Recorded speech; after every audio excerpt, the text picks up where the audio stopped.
তাদের নিয়োগই বা কীভাবে দেওয়া হতো, যে নিয়োগ, বেতন আর অপসারণ। এখানে বলা হচ্ছে মনসবদারদের নিয়োগ, পদোন্নতি, বদলি, অপসারণ প্রভৃতি ক্ষেত্রে সম্রাটের ইচ্ছাই ছিল কিন্তু চূড়ান্ত, মানে সম্রাট শেষ কথা বলবে। সম্রাট যদি চাইবে যে একে নিয়োগ করা হবে তো নিয়োগ করবে, যদি ভাবে যে না এদেরকে একটু প্রমোশন দিতে হবে, যে 5,000 মনসবদার থেকে 7,000 মনসবদার বানাবে, তো ঠিক আছে করতে পারে। যদি মনসবদারের মনে হয় যে না এখানে রাখবো না, আমি এখান থেকে এখানে শিফট করে দেবো, তাহলে সেখানে বদলিও করতে পারে। আবার যদি মনসবদার যদি সম্রাট যদি ভাবে যে এই মনসবদার বেশি পরিমাণে দুর্নীতি করেছে, একে আমি তাহলে অপসারণও করতে পারি। এরকম টাইপের কিন্তু বিষয়গুলো ছিল, মানে সমস্তটাই সম্রাটের ইচ্ছার উপর ডিপেন্ড করতো। ঠিক আছে, তো মনসবদারদেরকে নিয়োগটা কীভাবে দেওয়া হতো, সেটা হচ্ছে যোগ্যতা ও কর্মদক্ষতার উপর ভিত্তি করে কিন্তু মনসবদারদের পদ লাভ করা যেত। যে দক্ষতা, তার নিজস্ব কর্মদক্ষতা কতটা, তার নিজের যোগ্যতা কতটা, সেই যোগ্যতার পরীক্ষা এখন কি হয় বিভিন্ন পরীক্ষাতে, যে পরীক্ষাতে পাশ করতে লাগে নিজের যোগ্যতাতে, তারপরে ভাইবা হবে, ইন্টারভিউ, তারপরে তোমার চাকরি। তো ঠিক একই রকমভাবে এই মনসবদারি ব্যবস্থার ক্ষেত্রেও তাই, মনসব হিসাবে নিয়োগ হওয়ার জন্য তার নিজস্ব যোগ্যতায় কিন্তু, অর্থাৎ যোগ্যতা বলতে যোগ্যতা প্রমাণ করতে হবে, অর্থাৎ বিভিন্ন টাইপের পরীক্ষা নিরীক্ষার মাধ্যমে কিন্তু এদেরকে নিয়োগ করা হতো। কার তত্ত্বাবধানে? এটা সম্পূর্ণ কিন্তু সম্রাটের তত্ত্বাবধানে। ঠিক আছে, আর একটা কি বলছে, বংশানুক্রমিকভাবে কিন্তু এই পদ লাভ করা যেত না, যে একজন ডাক্তার তার ছেলে আবার ডাক্তার হয়ে যাবে না পরীক্ষা দিয়ে, তা না, তাকে যোগ্যতার প্রমাণ দিয়ে তারপরে ডাক্তার হতে হবে। তো ব্যাপারটা এরকম যে এই মনসবদাররা কিন্তু কখনোই বংশানুক্রমিক ব্যবস্থা ছিল না। ঠিক আছে, এবার তারপরে আমরা পড়বো যে এই মনসবদারটা বেতনটা তাহলে কেমন কী হলো, যে বেতন কি, কত টাকা বেতন পেতো বা কী টাইপের। তো বলা হচ্ছে যে এই বেতনটা সাধারণত দুটো টাইপে দেওয়া হতো, মানে নগদ অর্থের মাধ্যমে বেতন দেওয়া হতো, আর জায়গার মাধ্যমেও দেওয়া হতো। তাহলে সাধারণত আমরা কি দেখতে পাচ্ছি, যে ক্যাশ অ্যান্ড কাইন্ড, ক্যাশ নগদ, কাইন্ড মানে জায়গা। ঠিক আছে, জমি। এরকমভাবেই দেওয়া হতো, যে জমি দান যে করা হচ্ছে সেটাই হচ্ছে, যে জায়গাটা যে প্রদান করা হতো সেটাই কিন্তু আবার জায়গির। ঠিক আছে, যে যে পদটা যে দেওয়া হলো সেই পদটা হচ্ছে মনসব, যাকে দেওয়া হলো তাকে বলা হতো মনসবদার। আর যে ভোগটা করবে, এই যে পদটা দেওয়া হলো এর বিনিময়ে যে ভোগ করবে, এই ভোগ করার জায়গা সেটাই হচ্ছে জায়গির। তাহলে এই জিনিসটা কিন্তু খুব ক্রিটিক্যাল, মনসবদার আর জায়গির।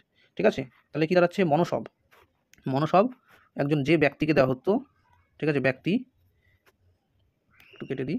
আচ্ছা, এখানে দেখো কি বলা হচ্ছে, যে ব্যক্তিকে দেওয়া হচ্ছে জায়গা সে হচ্ছে মনসবদার। এটা হচ্ছে মনসবদার, মানে একে দেওয়া হলো, কি দেওয়া হলো, একে দেওয়া হচ্ছে মনসব বা র্যাঙ্ক, একে বলা হলো র্যাঙ্ক। ধরে নেওয়া যাক রাম একজন ব্যক্তি, সেই রাম কি হচ্ছে, কর্নেলের চাকরি পেয়েছে, তাহলে কর্নেল তার কি র্যাঙ্ক, রাম একজন ব্যক্তি, কর্নেল হচ্ছে তার র্যাঙ্ক, আর এই কর্নেলের চাকরির বাবদ সে বেতন পায়, তাহলে হচ্ছে বেতন। তাহলে রাম একজন ব্যক্তি, সে পেয়েছে একজন চাকরি কর্নেলের, আর তার বিনিময়ে সে বেতন পাচ্ছে। তাহলে এখানে সিস্টেমটা তাহলে কী হবে, সিস্টেমটা হচ্ছে এরকম, রাম হচ্ছে মনসবদার, কর্নেলের চাকরি হচ্ছে মনসব, তার বেতনটা হচ্ছে জায়গির। বোঝা গেল? তো এই হলো সিস্টেম, এরকমভাবে বলা যেতে পারে।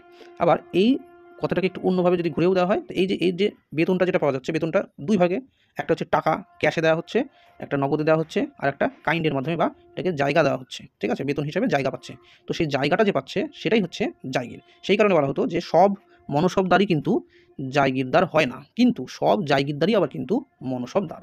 কেন? তার কারণ যার কাছে, ধরে নেওয়া যাক যে একজনের কাছে 10টা সৈন্য আছে, মানে সব থেকে নিচু স্তর, তো এবার 10টা সৈন্য রাখার জন্য ওকে জায়গা দেওয়ার কী দরকার, টাকা দিয়ে দিলেই তো হলো বেতন। আবার যার কাছে 12,000 সৈন্য আছে, তাকে টাকা দেওয়া বাদ দিয়ে তাকে দেওয়া হতো জায়গা। তো এই হচ্ছে ব্যাপার। তো এই যে মনসবদার, এই মনসবদার জায়গিরদার হলো না, কিন্তু এই যে মনসবদার, এই কিন্তু আবার জায়গিরদার হচ্ছে, অর্থাৎ সব জায়গিরদারই মনসবদার, কিন্তু সব মনসবদারই জায়গিরদার নয়। ক্লিয়ার হলো? ব্যাস, তাহলে এবার বেতনের কথায় চলে আসি, যে 100 জাট পদাধিকারী মনসবদার কয় টাকা বেতন পেত, 500 টাকা বেতন পেত, এটা মান্থলি। ঠিক আছে, 100 জাট, জাট মানে কি, পদাতিক সৈন্য, যে মনসবের 100টা পদাতিক সৈন্য আছে সে বেতন পাত কত, 500 টাকা। 1,000ই ও 5,000ই মনসবদারদের বেতন ছিল 4,400 আর 30,000, মানে 1,000ই মনসবদার যে ছিল সে কত টাকা বেতন পেত, 4,400 টাকা। আর যার 5,000ই মনসবদার ছিল সে বেতন পেত কত, 30,000 টাকা। ঠিক আছে, এখানে 4,400, এখানে 30,000, 1,000ই আর 5,000ই। এবার হিসাব এরকম হতে পারে যে 1,000 যদি 4,400 পায়, তাহলে এটাকে 5 দিয়ে গুণ করলেই তো হয়ে গেল, তাই না? 5 দিয়ে গুণ করলে 5,000ই, তাহলে 4 5 20,000, 4 4 1600। তো বেশি কেন হচ্ছে, তার কারণ এখানে ঘোরার ব্যাপারগুলোও আছে, সেই কারণে শাওয়ারের ব্যাপারটাও আছে সেই কারণে। ঠিক আছে, তো যাই হোক, তো এই টাকা থেকেই মনসবদারদের সমস্ত ব্যয় কিন্তু বহন করতে হতো। যে মনসবদারের যত নিজের টাকা বা সেনাবাহিনীকে দিতে লাগবে যে বেতন, সেই টাকা, বা যে ডেভেলপমেন্টের কাজ করবে সেই মনসব অঞ্চলে সেই জায়গা, সমস্ত কিছুর পয়সায় কিন্তু তাদেরকে এই মনসব থেকে যে টাকাটা পেত সেখান থেকে কিন্তু খরচ করতে হতো। আবার যদি কিছু টাকা এক্সট্রা বেঁচে যেত সেটা কিন্তু রাজকোষে তাকে ফেরত পাঠাতেও হতো। এবার যেটা আমরা দেখতে পাচ্ছি যে আকবরের আমলে কিন্তু তিনি অনেক মনসবদারকে আবার নগদ বেতনের পরিবর্তে জায়গির দেওয়ার ব্যবস্থাও করেছিল, যেটা বলা হচ্ছে বড় যেগুলো থাকতো সেই বড় মনসবগুলোকে জায়গা দেওয়া হতো, সেই কারণেই বলা হচ্ছে জায়গিরদারি ব্যবস্থা। কিন্তু আমরা উদ্দেশ্যের ক্ষেত্রে পড়েছিলাম কি জায়গিরদারি ব্যবস্থাকেও বন্ধ করতে চাইছিল, এক কথায় বলা হচ্ছে সামন্ততান্ত্রিক ব্যবস্থা যেন না গড়ে ওঠে, সেইটাই হচ্ছে তার আসল লক্ষ্য ছিল, সেই কারণে বলা হচ্ছে জায়গিরদারি ব্যবস্থাকে বন্ধ করা। ঠিক আছে, মানে বংশানুক্রমিক যেন না হয়। কিন্তু তারপরেও আমরা দেখতে পাই যে বংশানুক্রমিক কিন্তু আস্তে আস্তে শেষের দিকে একটা মোটামুটি ওই টাইপেরই কিন্তু হয়ে গেছিল। ফলে পরবর্তীতে পুনরায় কিন্তু আমরা দেখতে পাই যে জায়গিরদারি ব্যবস্থার সূচনা কিন্তু হয়ে গেছিল। ঠিক আছে, যে প্রথমে টাকাই দিচ্ছিল, পরবর্তীতে বড় যে জায়গিরগুলো ছিল সেখানে একবারে অত টাকা দিতে অসুবিধা, তো সেই কারণে কিন্তু জায়গির কিন্তু দেওয়া শুরু করেছিল। এই যে জায়গির যখন থেকে দেওয়া শুরু করলো তখনই কিন্তু এই পুনরায় জায়গিরদারি ব্যবস্থা কিন্তু একটা সূচনা হয়ে গেছিল। তো এই যে জায়গিরদারি ব্যবস্থার যে সূচনাটা হয়ে গেল সেটাই কিন্তু দুটো টাইপের আমরা দেখতে পাচ্ছি। কি বলা হচ্ছে, এক ওয়াতান জায়গির আর দুই হচ্ছে তনখা জায়গির।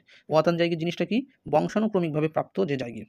তাহলে একটা জিনিস আমাদের দেখা যে আকবর নিজেই কিন্তু বংশানুক্রমিক যেন না হয় এরকম একটা ভেবেই সিস্টেমটা শুরু করলো, কিন্তু পরবর্তীতে দেখা যাচ্ছে কিন্তু তিনি কিন্তু নিজেই আর সেটাকে ধরে রাখতে পারছে না। ঠিক আছে, সেটাই বলা হচ্ছে যে বংশানুক্রমিক যে জায়গির সেটাই হচ্ছে ওয়াতান জায়গির, আর স্থায়ী জায়গির এটা হচ্ছে তনখা জায়গির। তাহলে স্থায়ী জায়গিরকে বলা হতো তনখা জায়গির, আর বংশানুক্রমিকভাবে প্রাপ্ত যে জায়গির সেটাকে বলা হতো ওয়াতান জায়গির।